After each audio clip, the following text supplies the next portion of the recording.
오늘 저는 이 말씀을 통해서 언약을 기억하는 자의 축복이라는 제목으로 여러분들과 잠시 말씀을 나누기를 원합니다. 오늘 이 시편 103편은 다윗이 지은 감사시입니다. 다윗이 하나님께 감사할 것이 있었는데 그 감사할 것이 무엇인가 이 시편 103편에 기록을 해놨는데요. 이 시편 103편을 읽어보니까 하나님의 인자하심, 하나님께서 다윗을 향해서 또 하나님의 백성들을 향해서 행하신 그 인자하심, 그것을 찬양하고 감사하는 시를 다윗이 이 103편에 써놓았습니다. 근데 그 하나님의 인자하심이 과연 어디에서 오느냐? 이 결론 부분에 가면 그 내용이 나오는데요. 하나님의 인자하심이 왜 하나님의 백성들에게 하나님께서 그 인자하심을 펼쳐주시느냐? 그 이유가 뭐냐면 하나님의 언약을 기억하기 때문이라는 거예요. 하나님의 언약을 붙잡기 때문이라는 거예요. 하나님의 언약을 붙잡는 자들에게 하나님께서 하나님의 인자하심을 항상 베풀어 주신다. 다윗은 그렇게 이 103편에서 찬양하고 있습니다. 이 103편을, 이 시편 103편을 가만히 생각을 해보면, 이 구조를 보면 서론이 있고 결론이 있습니다. 서론과 결론이 있고 그 본론을 세 가지로 구별할 수 있는데요. 첫째는 개인을 향한 하나님의 인자하심. 둘째는 공동체를 향한 하나님의 인자하심. 세 번째는 온 백성을 향한 하나님의 인자하심. 이렇게 세 부분으로 구별을 할 수가 있습니다. 다윗이 이렇게 하나님의 인자하심을 여러 가지로 구별하면서 하나님을 찬양했는데요. 오늘 103편을 보면서 어떤 말씀들이 우리들에게 주어지는지 잠시 한번 살펴보도록 하겠습니다. 먼저 3절에서 5절 말씀을 보면 이렇게 기록이 되어져 있습니다. 그가 내 모든 죄악을 사하시며 내 모든 병을 고치시며 내 생명을 파멸해서 속량하시고 인자와 긍휼로 관을 씌우시며 좋은 것으로 내 소원을 만족해 하사 내 청춘을 독수리같이 새롭게 하시는도다 그랬습니다. 여기 3절 말씀 보니까 그가 내 모든 죄악을 사하시며 그랬어요. 그런데 이 죄악을 사하신다. 하나님께서 우리가 어떠한 죄를 짓든지 우리가 하나님 옆에 나와서 회개하면 하나님께서 우리 죄를 사해 주시는데요. 죄악을 사하시며 그 다음에 따라오는 내용이 있습니다. 그게 뭐냐면 내 모든 병을 고치시며 그랬어요. 예전에 이스라엘 사람들은요, 이 병이 오는 것이 왜 육신의 병이 오느냐를 따져볼 때 영적으로 하나님과의 관계가 틀어졌을 때 하나님으로부터 받는 징계다 이렇게 생각을 했었습니다. 그러니까 내 모든 죄악을 사하시며 내 모든 병을 고치시며 죄가 사해져서 하나님과의 관계가 바르게 되어지면 내 육신의 질병도 나을 수 있다는 것이 일반적인 이스라엘 백성들의 생각이었습니다. 물론 육신이 약해서 병이 오는 경우도 있죠. 그런데 이스라엘 사람들의 생각은 모든 것들을 하나님께서 주관하시니까 하나님과의 관계가 좋으면 우리들의 육신의 삶도 평안할 수 있다, 이런 축복의 개념을 가지고 있었던 것이죠. 그래서 오늘 이렇게 찬양을 하는 겁니다. 근데 예수님께서 이 땅에 오셔서 한 소경을 만나셨어요. 그리고 태어날 때부터 소경인 사람을 만나서 예수님께서 그 소경을 고쳐주러 가셨을 때 그 옆에 있던 제자들이 묻죠. 주님, 이 사람이 소경된 것이 이 사람의 부모의 죄입니까? 아니면 이 사람의 죄입니까? 왜 이 사람이 소경이 됐습니까? 주님이 그렇게 물으셨죠. 그러니까 예수님께서 말씀하신 것이 뭐냐 하면 아니다. 이 사람의 죄도 아니고 부모의 죄도 아니다. 하나님께서 영광 받기 위해서, 하나님께서 영광 받기 위해서 이 사람이 이렇게 된 거다. 그러면서 예수님께서 그 소경을 고쳐주셨단 말이에요. 그러니까 예수님께서는 이스라엘 백성들이 늘 생각해왔던 하나님과의 관계가 틀어져서 내가 죄를 지어서 병을 얻었다, 이 관계가 아니라는 거죠. 여러 가지 이유로 육신의 질병이 올 수 있다라고 이야기를 하시는 거예요. 그럼에도 불구하고 많은 그리스도인들은 어떤 이야기를 하냐 하면 만약에 사업을 잘 하다가 사업이 번창하다가 사업이 안 됐어요. 그러면 그리스도인들이 제일 먼저 생각하는 게 뭐냐 하면 저 사람 모르긴 몰라도 하나님 앞에 무슨 죄를 졌을 거야. 어디 몸이 아프고 건강하다 갑자기 몸이 아파요. 그러면 저 사람 몰라도, 분명히 모르긴 몰라도 하나님 앞에 죄를 졌을 거야. 그리스도인들이 그렇게 생각하는 경향이 있어요. 그러다 보니까 나도 모르게 자꾸 그 사람을, 상대방을 정죄하게 되는 겁니다.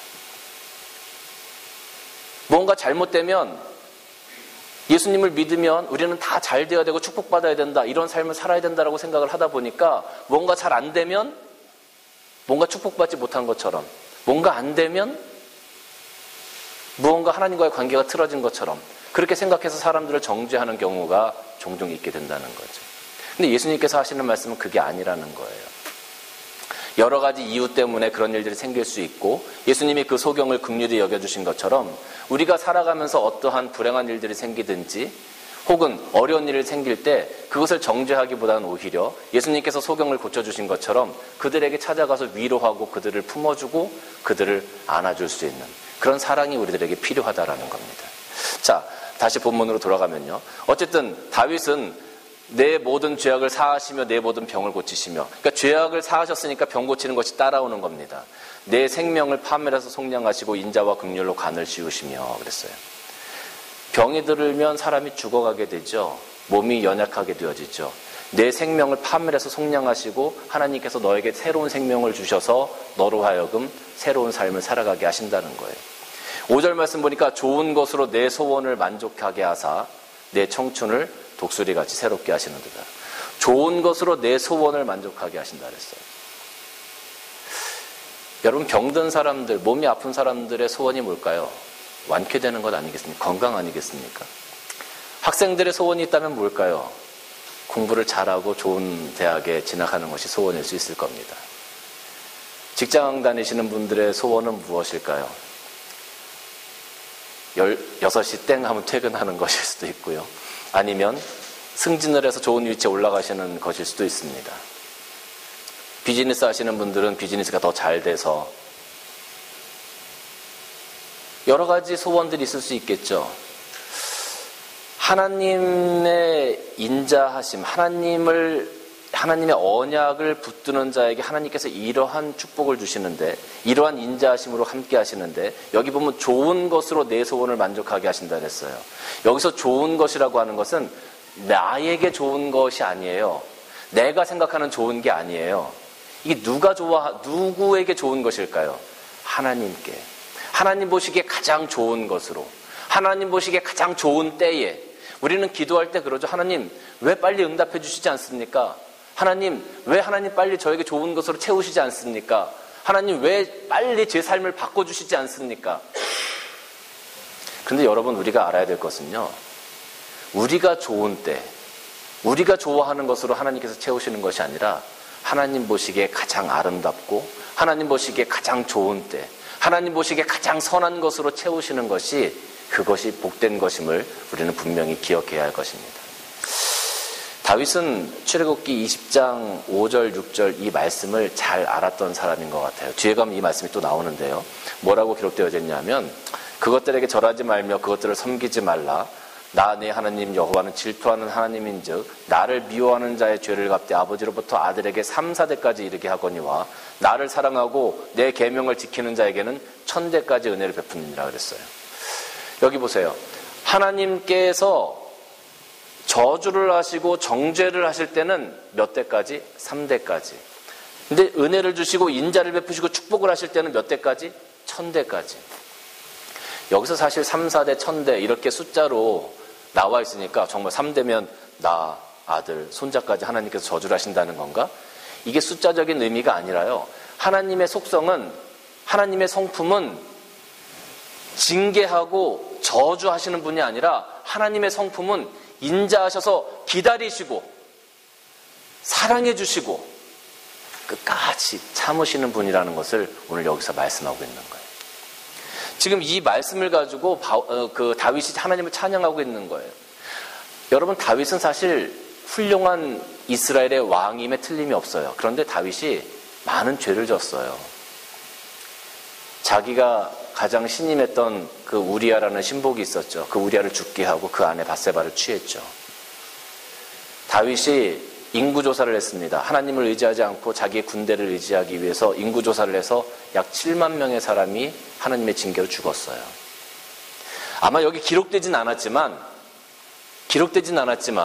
제가 감히 생각해 보건대 다윗이 자잘한 죄들을 많이 지었을 것 같아요. 큰 죄를 지은 것은 성경에 기록됐지만 자잘한 죄들은 성경에 기록되지 않았을 거라고 생각이 들어요. 사람인지라 우리도 하나님 앞에서 말씀으로 살려고 하지만 순간순간 마음 가운데 죄 짓고 넘어질 때가 얼마나 많이 있습니까? 다윗도 분명히 그랬을 겁니다. 근데 그 모든 것에 대해서 하나님께서 인내하시고 하나님께서 용서하시고 하나님께 다윗을 버리지 아니하시고 끝까지 다윗과 동행함으로 다윗을 통해서 영광 받으셨다는 거죠. 이것을 지금 다윗이 찬양하는 겁니다. 그것이 하나님의 인자하심이라는 거죠. 사랑하는 성도 여러분, 하나님의 속성은 축복하기를 원하시는 분이세요. 우리를 향하여 인내하기를 원하시는 분이세요.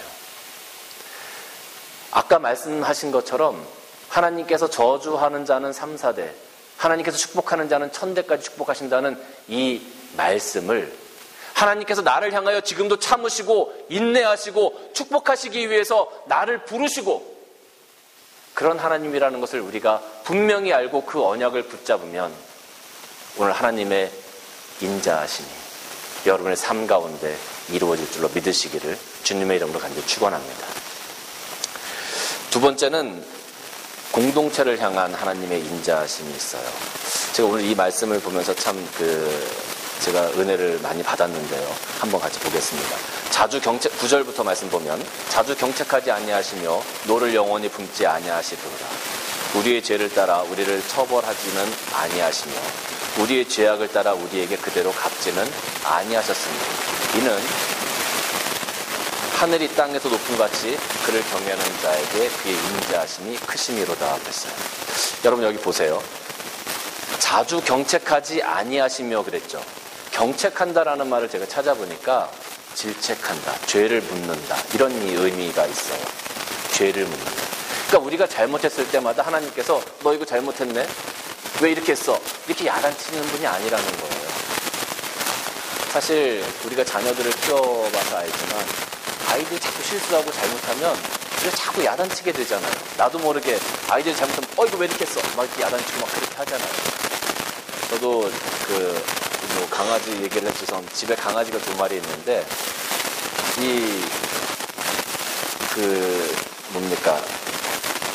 암컷은 아주 똑똑해요. 그래서 밖에 나가서 소변을 잘 가려요.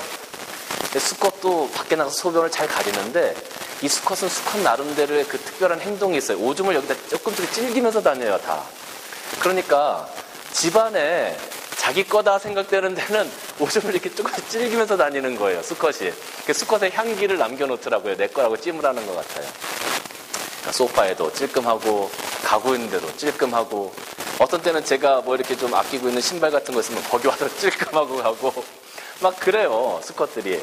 그러면 그때마다 제가 막 야, 너 이거 왜 이랬어? 하고 야단을 치거든요. 근데 이제 저희 아내는 그 강아지들의 그 모습이 너무 예쁜가 봐요. 그 찔끔하는 것조차도 예쁜가 봐요. 그러니까 제가 막 야단을 치면 야단치지 말라고 막 그러거든요. 하나님의 그 사랑과 인자하심이 우리가 실수하고 부족한 모습을 보일 때마다, 우리가 실족하고 넘어질 때마다 너 왜 이렇게 했어? 이렇게 하면 너 벌 받아야 돼 하고서 하나님께서 그렇게 안 하신다는 거죠. 자주 경책하지 아니하신다. Not always예요. 항상 그렇게 경책하지 않아. 항상 그렇게 쫓아다니면서 할 때마다 야단치지 않는다는 거죠. 만약에 우리가 죄를 지을 때마다 하나님께서 우리를 질책하신다면 아마 여기 이렇게 나와서 예배 드리실 수 있는 분이 아마 없을 겁니다. 온전한 삶을 살고 계시는 분이 아마 없지 않겠는가 싶어요. 그렇게 아니하신다는 거예요. 노를 영원히 품지 아니하시리로다 그랬는데, 품다라는 이 단어를 제가 좀 찾아보니까요, 재밌는 의미가 있어요. 한국말로는 그냥 품다인데, 품다라는 것, 그 말이 어떤 의미냐면, 여러분 혹시 살아가시면서 미운 사람 혹시 있으셨습니까? 내 마음을 아프게 한 사람 혹시 있으셨습니까? 우리가 그리스도인으로서 살아오면서 기도하면서 하나님 제가 용서하겠습니다 하고 그 사람들을 용서하신 그런 경험들이 아마 분명히 있으시리라 생각이 들어요. 그런데 제가 한 가지 여쭙겠습니다.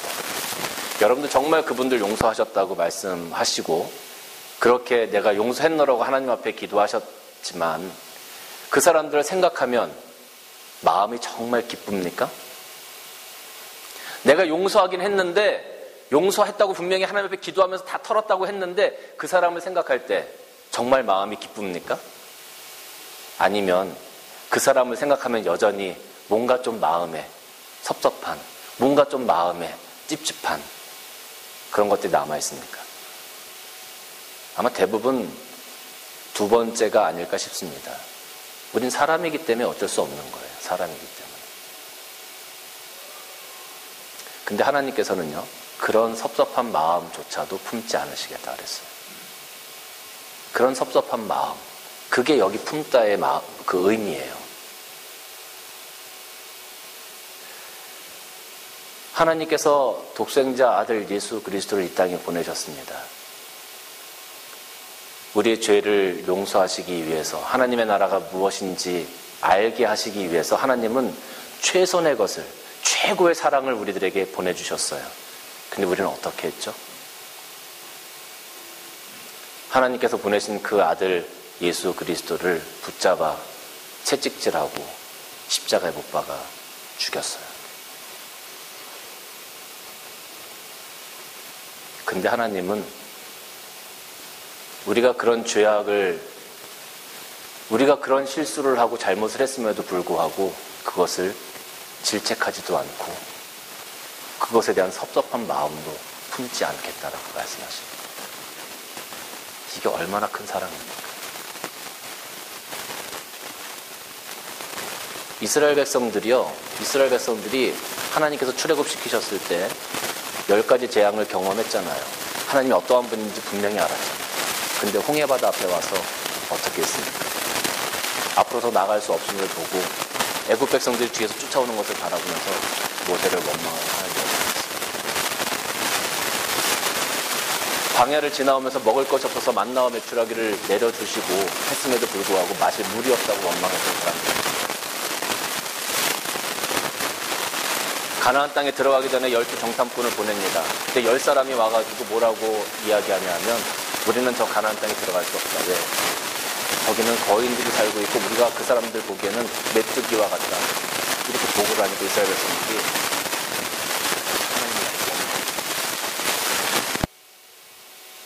근데 하나님은 그런 이스라엘 백성들을 바라보면서 하나도 섭섭한 마음을 품지 않으신다라고 얘기하고 있어요. 참 하나님의 이 사랑이 너무 대단하고 너무 위대하고 하나님의 인자하심을 정말 찬양할 수밖에 없는, 제가 우리도 과연 이렇게 할 수 있을까? 한번 생각을 해봤어요. 우리도 이렇게 할 수 있을까? 저도 그렇게 할 수 있을까? 한번 생각을 해봤어요. 근데 참 어려워요. 아까도 제가 말씀드렸지만 내 마음을 아프게 하고 내 돈을 가져간 그 사람, 내가 용서한다고 하나님 용서했습니다라고 내가 기도했지만 그 사람을 생각하면 마음이 여전히 섭섭한 마음이 생겨요. 그걸 어떻게 풀겠어요? 근데 어떤 관계 속에서 이런 것들이 가능할까 한번 생각을 해봤어요. 그랬더니 제 머릿속에 떠오르는 관계가 있었습니다. 그게 뭐냐 하면 가족 간의 관계, 부부의 관계, 아버지와 자식의 관계가 그런 관계가 아닐까 싶어요. 때로는 자녀들이 우리의 마음을 섭섭하게 하고 마음을 아프게 하는데, 그런데 그 관계가 그 자녀들이 와가지고 아버지한테 잘못했다고 한마디만 하면 섭섭한 마음이 다 녹아져 버리고 생각이 나지 않는 거예요. 그 사랑이 우리들 삶의 관계 속에도 있더라고요. 또 하나의 관계는 뭐냐 하면 부부간의 관계가 그렇지 않나 싶어요. 우리가 부부간에 서로 다투고 싸우고 의견이 안 맞아가지고 왈가왈부 할 때는 어때요? 세상에서 제일 꼴 보기 싫은 사람이 그 사람이잖아요. 그 사람. 그런데 그렇게 꼴 보기 싫은 사람이 저녁 때 밥상 차려가지고 여보 밥 먹어. 그럼 나도 모르게 와서 밥을 먹으면서 그냥 마음에 그렇게 꼴 보기 싫었던 그 마음이 싹 녹아져 버리고 언제 그랬냐는 듯이 섭섭한 마음이 싹 사라져 버리는 그러한 경험을 우리가 많이 하지 않습니까? 근데 참 제가 이 말씀을 놓고 묵상하면서 참 우리 남자들은 바보스럽고 멍청하다라는 생각을 참 많이 했어요. 왜냐하면 우리 남자들은요, 사실 한번 아내들과 이렇게 투닥투닥 하고 나서 뭐 때문에 투닥투닥 했는지 며칠 지나면 다 잊어버려요. 그리고 아무 생각이 없어. 우리는 그냥 하루하루의 삶이 날마다 즐거워요. 남자들은 아내와 그렇게 싸웠어도 뭐 그냥 다 잊어버리고 뭐 언제 그랬냐는 듯이 그렇게 살아가요. 한번 미안하다 그러고 그냥 밥 한 번 같이 먹으면 그냥 모든 게 다 끝나는 거예요. 남자들은 그렇게 살아가요. 그런데 우리 아내들은 우리가 정말로 했는지 안 했는지도 모르는 그런 말들, 한 10여 년쯤 된 그런 이야기들이 있어요. 기억도 안 나는 그런 얘기를 이렇게 뭐 말다툼을 하다 보면 당신이 몇 년 전에 그때 그렇게 해가지고 이렇게 얘기했잖아, 이렇게 얘기를 해요. 내가 했는지 안 했는지도 모르는 그런 이야기를 꺼내서 이야기를 할 때는 참 우리 남자들 너무 답답한 거예요. 그렇게 이야기하면서 여자들이, 아내들이 닭똥과 같은 눈물을 한 방울 뚝 떨어뜨리면 게임 끝난 거죠. 더 이상 뭐 어떻게 할 수가 없어요. 그럼 남자들이 뭐라 그럽니까? 여보 미안해. 그러면 우리 여자분들은, 우리 여집사님들, 성도님 분명히 아셔야 돼요. 남자들이 여보 미안해 그러면 거기서 다 끝쳐주셔야 돼요. 근데 거기서 확인사살이 들어오죠. 뭐가 미안한데? 그러면 이제 정말 문제가 커지는 거예요. 왜냐하면 우리 남자들은 뭐가 미안한지 솔직히 잘 모르거든요. 일단 그 상황을 정리하고 싶어서 미안하다고 사과를 하는 건데 거기서 그렇게 확인사살이 들어오면 이거 정말 난감해요. 그때부터는 정말 돌이킬 수 없는 큰 싸움들이 되기 시작하죠. 그게 참 제가 이 말씀을 묵상하면서 하나님께서 남자들은 바보스럽게 창조하시고 그 돕는 배필로 모든 것들을 머릿속에 레코딩할 수 있는 여자들을 돕는 자로 세우셨구나. 정말 하나님 참 정말 대단하시다. 그런 생각을 한번 해봤어요. 우리가 사람을 용서하고 무언가 잊어버리는 것이 때로는 쉽지 않습니다. 그런데 하나님께서는 그런 아픔, 그런 큰 죄까지도 너희에게 다시 묻지 않겠다. 그리고 그런 섭섭한 마음까지도 하나님께서 품지 아니하시겠다. 이게 얼마나 위대한 사랑인지 모르겠어요. 제가 이 공동체에게 주신 이 말씀, 하나님의 인자하심을 바라보면서 우리 교회도 이러한 모습이 좀 있었으면 좋겠다라는 생각을 많이 했습니다. 하나님께서 우리에게 주신 비전들이 참 큽니다. 그리고 앞으로 그것을 감당해 나가야 될 것들이 참 크고 높은데요. 아마 그 부분들을 감당해 나가다 보면 분명히 교회 안에서 이런저런 말들이 나오리라 생각이 들어요. 지금은 우리 성도님들이 너무 한마음이 되어지고 하나가 돼서 한 곳만 바라보고 가니까 너무 행복한데 교회가 성장하고 많은 사람들이 유입되다 보면 이런저런 사람들이 다 오지 않겠습니까? 그럼 이런저런 소리들이 날 수 있다라고 생각이 들어요. 그런데 그때 우리가 그것 때문에 마음 상하고 섭섭하게 생각하지 말고 오늘 이 하나님의 마음을 품고 정말로 인자함으로 우리가 그들을 품어주고 내 마음에 섭섭함이 있다 할지라도 그것 때문에 사람들을 경책하지 아니하고 다 내려놓고 주 앞에 그것을 맡길 수 있는 우리 산해등불교의 공동체가 되면 참 좋겠다라는 생각을 한번 해봤어요. 우리 비전을 이루어 가시는 그 하나님께서 우리 공동체에게, 우리 산해등불교회에 베풀어 주신 그 인자하심을 날마다 생각하며 우리 또한 그런 마음을 가지고 사람들을 대하면 좋겠다라는 생각을 한번 해봤습니다. 이사야서 43장 25절 말씀 보면 나는 나를 위하여 내 허물을 도말하는 자니 내 죄를 기억하지 아니하리라 라고 말씀하셨습니다. 이게 하나님의 마음이고 이것이 하나님의 인자하심이고 이것이 하나님의 사랑입니다. 우리 공동체를 향한 하나님의 마음. 사랑하는 성도 여러분, 하나님께서 우리에게 주신 인자하심이 큽니다. 그 인자하심을 우리 공동체가 잘 지켜나가고 그것을 통해서 또 세상에 그 많은 상처받은 자들이 우리 공동체 안에 들어와서 또 함께 하나님을 바라보며 찬양하며 회복되어져 갈 수 있는 그런 아름다운 공동체의 모습을 우리가 날마다 갖고 살아가시기를 주님의 이름으로 간절히 축원합니다. 세 번째는 오늘 14절부터 말씀을 보면 이는 그가 우리의 체질을 아시며 우리가 단지 먼지뿐임을 기억하심이로다. 인생은 그날이 풀과 같으며 그 영화가 들의 꽃과 같도다. 그것은 바람이 지나가면 없어지나니 그 있던 자리도 다시 알지 못하거니와 여호와의 인자하심은 자기를 경외하는 자에게 영원부터 영원까지 이르며 그의 의는 자손의 자손에게 이르며 곧 그의 언약을 지키고 그의 법도를 기억하며 행하는 자에게로다 그랬습니다.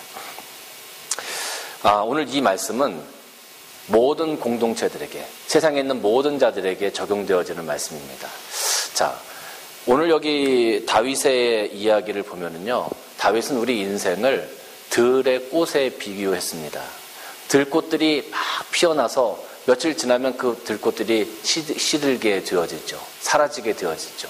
언제 그 꽃이 있었는지조차도 모르게 될 때가 너무나 많이 있습니다. 사실 어떻게 보면 우리 인생은 하나님의 영원하심에 비하면 그렇게 짧은 시간이고 지나가는 들꽃과 같은 그런 시간들이다라고 다윗은 이야기를 하고 있죠.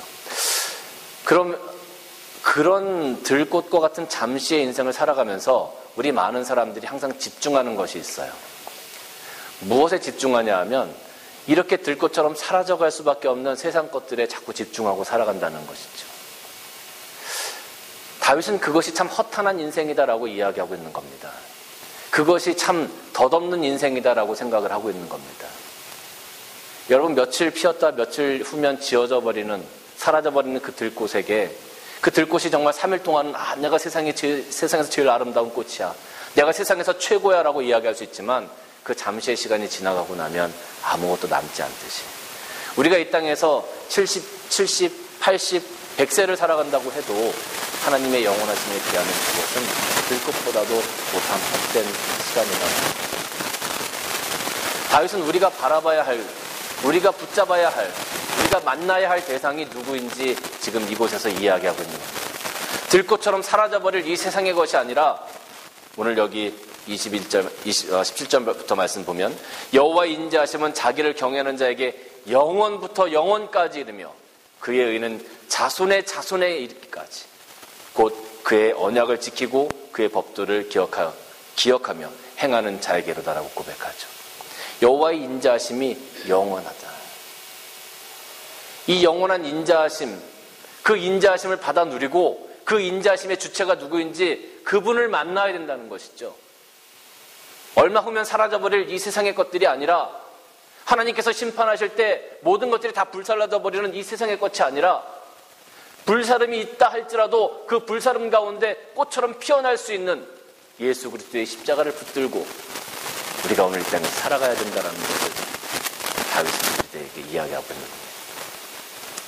하나님께서 이 땅에 살고 있는 모든 자들에게 주신 그 언약의 약속, 그것이 무엇입니까? 요한복음 3장 16절 말씀 보면 이렇게 기록이 되어져 있죠. 하나님이 세상을 이처럼 사랑하사 독생자를 주셨으니 이는 그를 믿는 자마다 멸망하지 않고 영생을 얻게 하려 함이라 그랬습니다. 하나님의 인자하심을 경험하기 위해서 우리는 반드시 하나님의 언약을 기억해야 합니다. 그 언약이 바로 여기 있습니다. 하나님이 세상을 이처럼 사랑하사 독생자를 주셨으니 이는 그를 믿는 자마다 멸망하지 않고 영생을 얻게 하려 함이라. 이 세상에 있는 모든 자들에게 하나님께서 천국문을 활짝 여셨습니다. 그리고 예수 그리스도의 십자가를 세우시고 예수 그리스도를 믿는 그 누구든지 그 십자가를 통하여 천국에 들어올 수 있는 길을 활짝 여셨다는 거죠. 그리고 우리에게 사명을 허락하신 겁니다. 어떤 사명입니까? 세상에 있는 사람들에게 이 천국 복음을 증거하고 나누고 전파하게 하는 그 사명을 우리들에게 주신 겁니다. 사랑하는 성도 여러분, 하나님의 인자하심을 우리가 삶 가운데 또 우리 공동체가 또 이 땅에 있는 많은 사람들이 경험케 하기 위해 우리가 해야 될 것이 분명히 있습니다. 하나님께서 주신 약속을 분명히 붙들고 말씀을 분명히 붙들고 오늘 하루를 살아갈 때 이 말씀대로 행하려고 하는 그런 노력과 그런 애씀이 있을 때, 그런 거룩한 전율이 있을 때 비로소 하나님의 인자하심이 우리 삶 가운데 임하게 되는 겁니다. 말씀을 같이 한 번만 읽도록 하겠습니다. 우리 18절 말씀 같이 한번 읽겠습니다. 시작. 곧 그의 언약을 지키고 그의 법도를 기억하며 행하는 자에게로다. 그런 자에게 하나님의 인자하심이, 하나님의 은혜가, 하나님의 사랑이 임하게 됩니다. 이 큰 축복을 다 받아 누리시는 저와 여러분 되시기를 주님의 이름으로 간절히 축원합니다.